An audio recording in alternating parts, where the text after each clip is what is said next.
Edgar नाम का एक शख्स अपनी जान बचाने के लिए पूरी ताकत से भाग रहा था। उसके पीछे पूरी पुलिस फोर्स लगी हुई थी और कुछ ही पलों में वह एक ऊंची इमारत की छत पर पहुंच जाता है। चारों तरफ नजर दौड़ाने के बाद उसकी नजर एक पिलर पर बने अजीब से क्रॉस के निशान पर पड़ती है। जैसे ही वह उसके पास पहुंचता है, वहां उसे एक डिटोनेटर मिलता है। उसी समय पुलिस भी छत पर पहुंच जाती है और उसे डिटोनेटर नीचे रखने के लिए कहती है, लेकिन एडगर बार बार सिर्फ एक ही बात दोहराता रहता है कि समय बहुत कम है और उसे कोई नहीं रोक सकता। वह जिद करने लगता है कि तुरंत डिटेक्टिव हेलोरन को बुलाया जाए, क्योंकि अगर अगले 15 मिनट में हेलोरन वहां नहीं पहुंचा तो 5 लोगों की मौत उसकी वजह से हो जाएगी। कुछ देर बाद हेलोरन अपनी टीम के साथ वहां पहुंच जाता है। उसे देखकर साफ पता चलता है कि वह एडगर को पहले से जानता है। हेलोरन उसे समझाने की कोशिश करता है, लेकिन एडगर डिटोनेटर छोड़ने से साफ इनकार कर देता है। उसका कहना था कि खेल शुरू हो चुका है और अब फैसला होगा कि कौन जिएगा और कौन मरेगा। हेलोरन को ये सब किसी पागल इंसान की बकवास लगती है। वह एडगर पर बंदूक तान देता है और आखिरी बार चेतावनी देता है, लेकिन अगले ही पल एडगर कहता है कि अगर वह मरेगा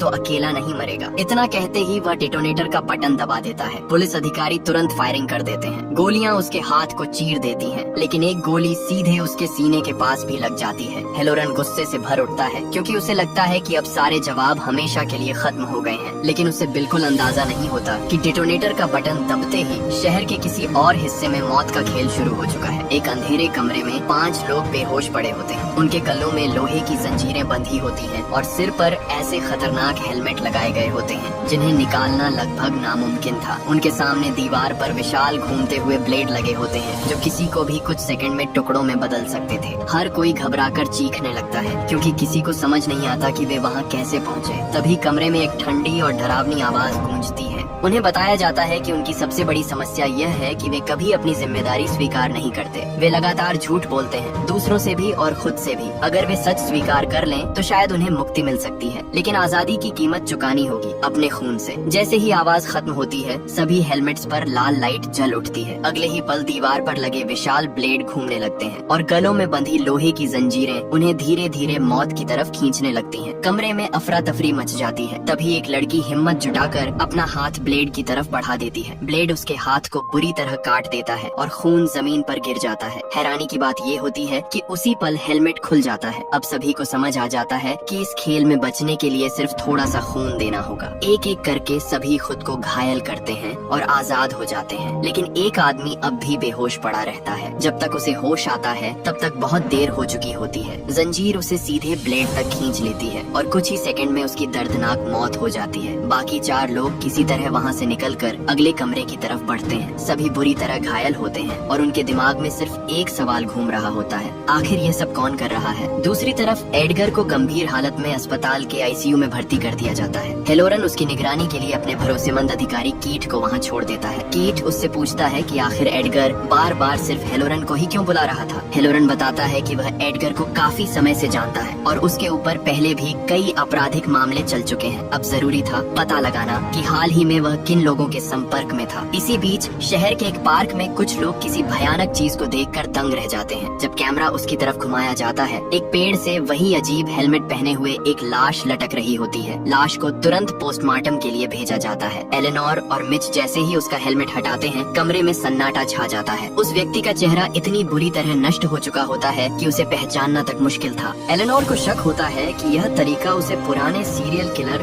जॉन क्रेमर की याद दिला रहा है, लेकिन हेलोरन तुरंत उसे रोक देता है। उसकी नजर में यह नाम लेना भी बेकार था, क्योंकि जॉन क्रेमर को मरे हुए पूरे 10 साल हो चुके थे। तभी मिच को लाश के अंदर एक छोटी सी चिप मिलती है। जब वे उसे निकाल कर देखते हैं तो उस पर लिखा होता है, अभी 4 खिलाड़ी बाकी हैं। ये पढ़ते ही सभी के चेहरे का रंग उड़ जाता है। चिप को कंप्यूटर में लगाया जाता है और उसके अंदर से एक रिकॉर्डिंग चलने लगती है। रिकॉर्डिंग में वही खौफनाक संदेश सुनाई देता है कि खेल एक बार फिर शुरू हो चुका है। लेकिन सबसे डरावनी बात यह थी कि यह किसी आम इंसान की आवाज नहीं थी। यह आवाज जॉन क्रेमर की थी, उस आदमी की जो 10 साल पहले मर चुका था। अब ये मामला सिर्फ एक हत्या नहीं रह गया था। ऐसा लग रहा था जैसे अतीत खुद कब्र से निकलकर वापस लौट आया हो। उधर मौत के खेल में फंसे 4 लोग अपने जख्मों को संभालने की कोशिश कर रहे थे। टेरी का काफी खून बह चुका था और बाकी लोग उसकी मदद कर रहे थे, लेकिन किसी को समझ नहीं आ रहा था कि आखिर उनके साथ ये सब क्यों हो रहा है। तभी अंधेरे में उन्हें एक गुड़िया दिखाई देती है। वह धीरे धीरे उनकी तरफ बढ़ती है। उसके गले में एक संदेश लटका होता है, कन्फेस, अपना गुनाह कबूल करो। अचानक गुड़िया अजीब अजीब आवाजें निकालने लगती हैं और उसी पल उनके गलों की जंजीरें फिर से कसने लगती हैं। सभी पूरी ताकत से खुद को बचाने की कोशिश करते हैं। तभी उनमें से जिम्मी कहता है कि अगर किसी को कोई गुनाह कबूल करना है तो जल्दी करे। मजबूरी में वे अपने अपने राज बताने लगते हैं। जेम्स स्वीकार करता है कि उसकी वजह से एक लड़के की मौत हुई थी। दूसरी महिला अपने अतीत की एक दर्दनाक सच्चाई सामने रखती है, लेकिन तभी जेम्स की नजर गुड़िया पर लगे छोटे से टेप रिकॉर्डर पर पड़ती है। जैसे ही वह उसे उठाता है, उससे जुड़ा एक पतला धागा टूट जाता है और उसी पल उनकी जंजीरें रुक जाती हैं। सभी राहत की सांस लेते हैं, लेकिन तभी उनमें से एक ऊपर देखता है और उसका खून जम जाता है, क्योंकि अब उसे समझ आ चुका था कि यह खेल अभी खत्म नहीं हुआ। इसके बाद जैसे ही जेम्स उस रिकॉर्डर को चलाता है, अचानक बिली के सामने 3 इंजेक्शन आकर गिरते हैं। तीनों पर अलग अलग नंबर लिखे होते हैं। तभी रिकॉर्डर से एक नई रिकॉर्डिंग चलने लगती है। आवाज बताती है कि इस कमरे में मौजूद लोगों में से एक ऐसा इंसान है जिसने कभी एक बीमार आदमी का पर्स चुराया था। उस आदमी को अस्थमा था और उसके पर्स में उसकी जान बचाने वाली दवा मौजूद थी,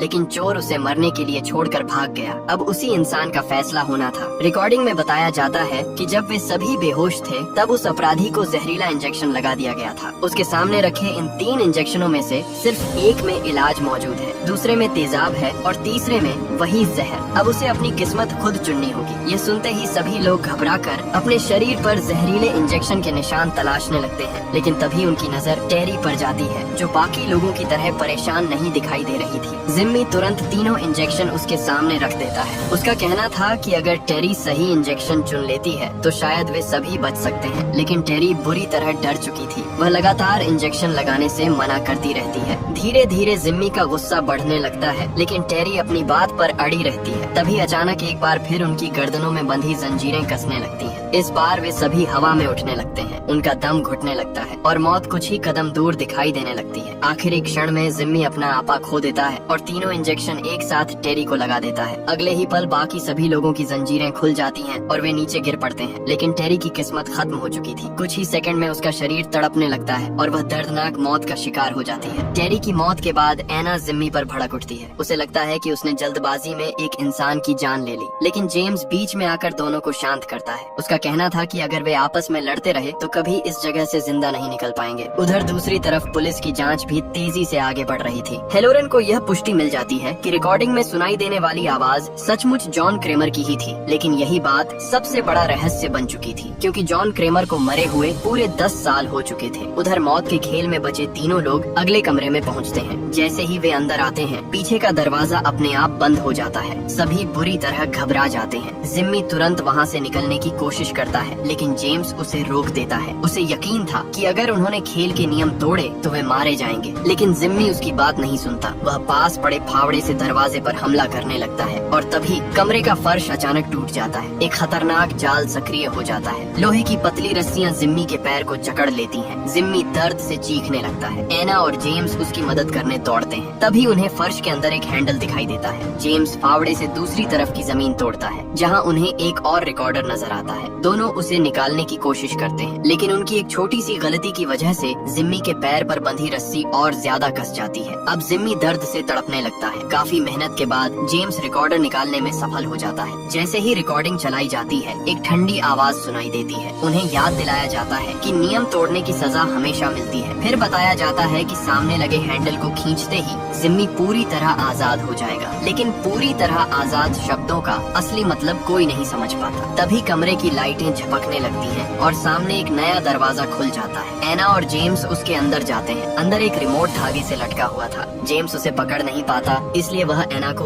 ऊपर उठाता है, लेकिन जैसे ही एना रिमोट तक पहुंचती है, पीछे का दरवाजा अचानक बंद हो जाता है। कमरे की स्क्रीन पर फिर वही डरावनी गुड़िया दिखाई देती है। इस बार उन्हें बताया जाता है कि उन्होंने हमेशा दूसरों की परवाह करने के बजाय अपने बारे में सोचा है। अब उनकी जान सिर्फ एक आदमी बचा सकता है। जिम्मी अगर उस हैंडल को खींच दे तो एना और जेम्स आजाद हो सकते हैं। उधर जिम्मी के सामने स्क्रीन पर एना और जेम्स का लाइव वीडियो चलने लगता है और एना के कमरे में जिम्मी दिखाई देने लगता है। अगले ही पल उनके कमरे की छत से तेज रफ्तार में अनाज गिरना शुरू हो जाता है। कुछ ही सेकंड में पूरा कमरा भरने लगता है। एना और जेम्स घबरा कर चीखने लगते हैं। धीरे धीरे वे अनाज के नीचे दबते चले जाते हैं। जिम्मी ये सब अपनी आंखों के सामने देख रहा था। दोनों लगातार उससे हैंडल खींचने की गुहार लगाते रहते हैं। जिम्मी कोशिश करता है लेकिन डर और दर्द की वजह से फैसला नहीं ले पाता। देखते ही देखते एना और जेम्स पूरी तरह अनाज में दब जाते हैं। फिर अचानक अनाज गिरना बंद हो जाता है, लेकिन राहत सिर्फ कुछ सेकंड की थी, क्योंकि अगले ही पल ऊपर से चाकू, ब्लेड और नुकीले हथियार बरसने लगते हैं। एक बड़ा चाकू सीधे जेम्स के कंधे में जा धंसता है। अब साफ हो चुका था कि अगर जिम्मी ने जल्द फैसला नहीं लिया तो दोनों की मौत तय थी। आखिरकार जिम्मी अपनी पूरी हिम्मत जुटाता है, वह हैंडल खींच देता है और अगले ही पल उसके पैरों को जकड़े हुए जाल सक्रिय हो जाते हैं और उसके पैर के टुकड़े हो जाते हैं। लेकिन उसकी कुर्बानी बेकार नहीं जाती।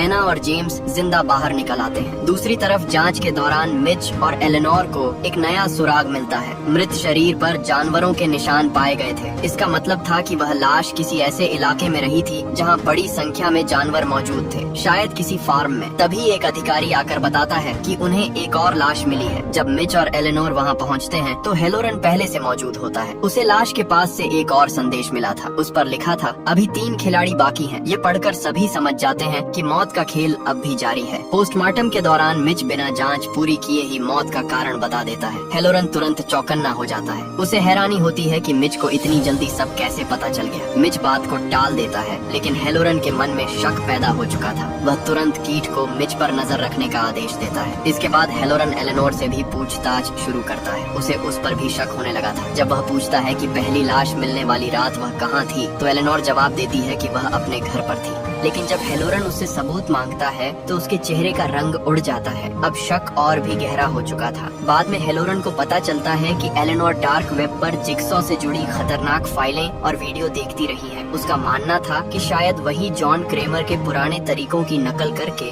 यह सब कर रही है। हालांकि मिच इस बात से सहमत नहीं था। इसी बीच हेलोरन और कीट लैब पहुंचते हैं, जहां उन्हें जांच रिपोर्ट का इंतजार था। लेकिन जो रिपोर्ट उनके सामने आती है वह पूरे मामले को और भी रहस्यमय बना देती है। लाश से मिले डीएनए सैंपल का मिलान हो चुका था और वह डीएनए किसी और का नहीं बल्कि जॉन क्रेमर का था। उसी जॉन क्रेमर का जो 10 साल पहले मर चुका था। ये सच जानकर हेलोरन और कीट दोनों के चेहरे पर हैरानी साफ दिखाई देने लगती है। दूसरी तरफ मिच को अब यकीन होने लगा था कि डिटेक्टिव हेलोरन जानबूझकर उसे और एलेनोर को इस मामले में फंसाने की कोशिश कर रहा है। उसका मानना था कि हेलोरन पहले भी कई लोगों को अपने फायदे के लिए फंसा चुका है। इसी शक की वजह से मिच एलेनोर से मिलने पहुंचता है। वह उससे पूछता है कि पहली लाश मिलने वाली रात वह आखिर थी कहाँ। तब एलेनोर एक चौंकाने वाला सच बताती है। वह मान लेती है कि उसने पुलिस से झूठ बोला था। उस रात वह अपने घर पर नहीं बल्कि अपने निजी स्टूडियो में थी। मिच उसे चेतावनी देता है कि अगर पुलिस को यह बात पता चल गई तो वे उसे आसानी से इस पूरे मामले में फंसा देंगे, इसलिए अब उससे कुछ भी छिपाने का कोई फायदा नहीं था। कुछ देर बाद एलेनोर उसे एक सुनसान और वीरान इमारत में लेकर जाती है। जैसे ही वहाँ की लाइटें जलती हैं, मिच के होश उड़ जाते हैं। पूरा कमरा जॉन क्रेमर की बनाई गई खतरनाक मशीनों से भरा हुआ था। वही मशीनें जिनका इस्तेमाल करके उसने अपने शिकारों को मौत के खेल में फंसाया था। चारों तरफ ऐसे जाल लगे हुए थे जो कुछ ही सेकंड में किसी भी इंसान की जान ले सकते थे। तब एलेनोर बताती है कि वह जॉन क्रेमर की बहुत बड़ी फैन है और इन मशीनों को इकट्ठा करना उसका शौक है। मिच ये सब देखकर घबरा जाता है। उसे लगता है कि अगर पुलिस ने यह जगह देख ली तो एलेनोर सीधे मेन संदिग्ध बन जाएगी।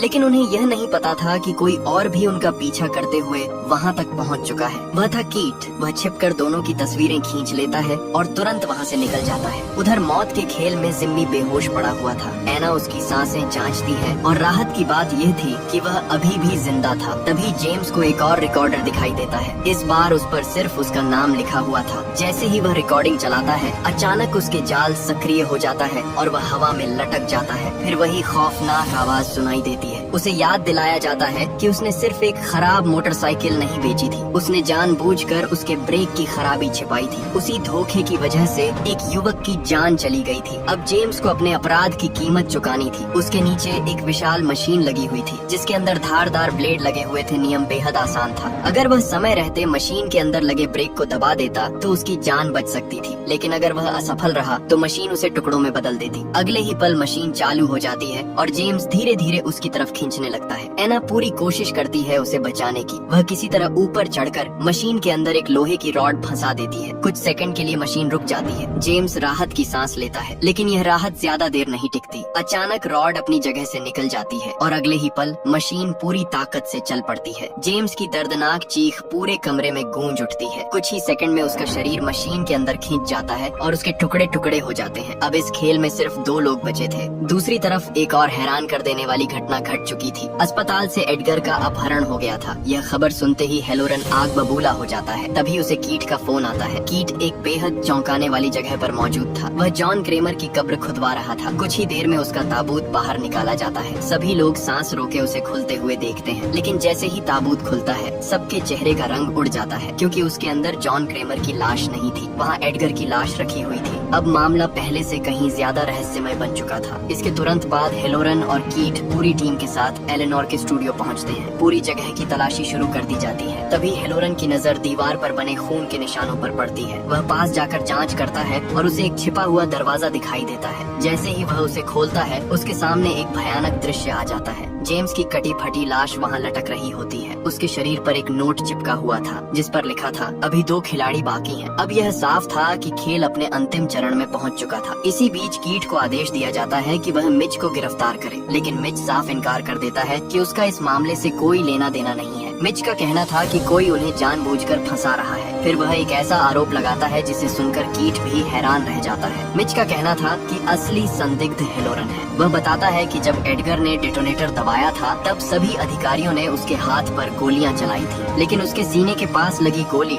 सिर्फ हेलोरन की बंदूक से आई हो सकती थी। मिच को यकीन था कि हेलोरन नहीं चाहता था कि एडगर जिंदा बचे। शुरुआत में कीट को यह बात अजीब लगती है, लेकिन हेलोरन के भ्रष्टाचार से जुड़े पुराने मामलों को याद करके उसका शक बढ़ने लगता है। दोनों तुरंत एडगर की लाश की दोबारा जांच करते हैं। जब गोली का मिलान किया जाता है तो सच्चाई सामने आ जाती है। एडगर के सीने में लगी गोली सचमुच हेलोरन की सर्विस गन से चलाई गई थी। अब कीट का शक यकीन में बदल चुका था। उधर मिच घर पहुंचकर एलेनोर को फोन करने की कोशिश करता है, लेकिन जैसे ही वह पीछे मुड़ता है, एलेनोर उसके सामने खड़ी दिखाई देती है। वह बुरी तरह घबराई हुई थी। उसका कहना था कि उसे बिल्कुल नहीं पता कि जेम्स की लाश उसके स्टूडियो तक कैसे पहुंची। मिच उसे बताता है कि अब पुलिस का शक धीरे धीरे हेलोरन की तरफ बढ़ रहा है, लेकिन एलेनोर के पास इससे भी बड़ी खबर थी। उसने आखिरकार वह फार्म ढूंढ लिया था जहां यह पूरा मौत का खेल खेला जा रहा था। मिच तुरंत पुलिस को सूचना देने की बात करता है, लेकिन एलेनोर साफ मना कर देती है। जॉन क्रेमर के प्रति उसकी दीवानगी अब भी खत्म नहीं हुई थी। वह अपनी आंखों से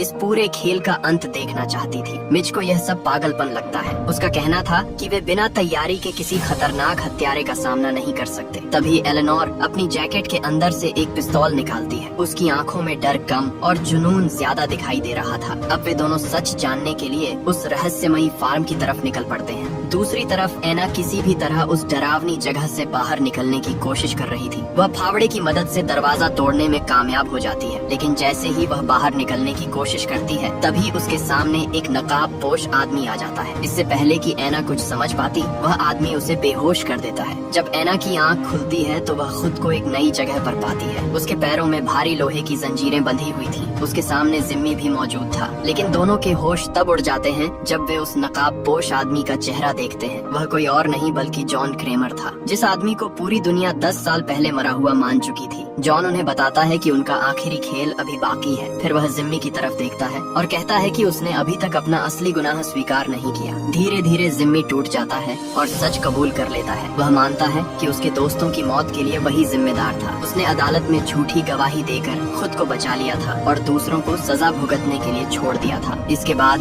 जॉन एना की तरफ मुड़ता है। वह उसे भी सच स्वीकार करने के लिए कहता है, लेकिन एना अब भी अपने झूठ पर अड़ी रहती है। वह बार बार यही कहती है कि उसके बच्चे की मौत के लिए उसका पति जिम्मेदार था। तभी जॉन उसके अतीत का सबसे भयानक सच सामने रख देता है। वह बताता है कि एना अपने बच्चे से परेशान हो चुकी थी। एक रात जब बच्चा लगातार रो रहा था तो उसने उसे अपने पति के पास लिटा दिया। बाद में उसके पति ने नींद में करवट बदली और बच्चा उसके नीचे दब गया। दम घुटने से उसकी मौत हो गई। इस घटना के बाद पुलिस ने उसके पति को गिरफ्तार कर लिया। बेगुनाह होते हुए भी उसने जेल में आत्महत्या कर ली। एना यह सुनकर पूरी तरह टूट जाती है। फिर जॉन बताता है कि वह यह सब क्यों कर रहा है। वह कहता है कि एक डॉक्टर की लापरवाही की वजह से उसकी जिंदगी बदल गई थी। कैंसर की रिपोर्ट में हुई गलती के कारण उसे अपनी मौत का सामना सामना बहुत पहले करना पड़ा। यही वह वजह थी जिसने उसे लोगों को उनके कर्मों का सामना करवाने के रास्ते पर डाल दिया। इसके बाद जॉन उनके सामने एक शॉटगन रखता है। उसमें सिर्फ एक गोली थी, लेकिन वह कोई साधारण गोली नहीं थी। जॉन उन्हें बताता है कि यही गोली उनकी आजादी की चाबी है। इतना कहकर वह वहाँ से चला जाता है। उधर दूसरी तरफ कीट हेलोरन के घर पहुँच चुका था। वहाँ उसे कई ऐसे सबूत मिलते हैं जो हाल ही में हुई हत्याओं से जुड़े हुए थे। अब उसका शक लगभग यकीन में बदल चुका था। इसी दौरान एलेनोर और मिच भी उस फार्म पर पहुंच जाते हैं जहां यह पूरा मौत का खेल खेला जा रहा था। उन्हें पता नहीं था कि हेलोरन भी उनका पीछा करते हुए वहीं तक पहुंच चुका है। कीट लगातार हेलोरन को फोन कर रहा था, लेकिन हेलोरन हर बार उसका कॉल काट देता है। फार्म के अंदर पहुंचकर मिच और एलेनोर चारों तरफ जांच शुरू करते हैं। ये वही जगह थी जहां शुरू से ये खौफनाक खेल चल रहा था।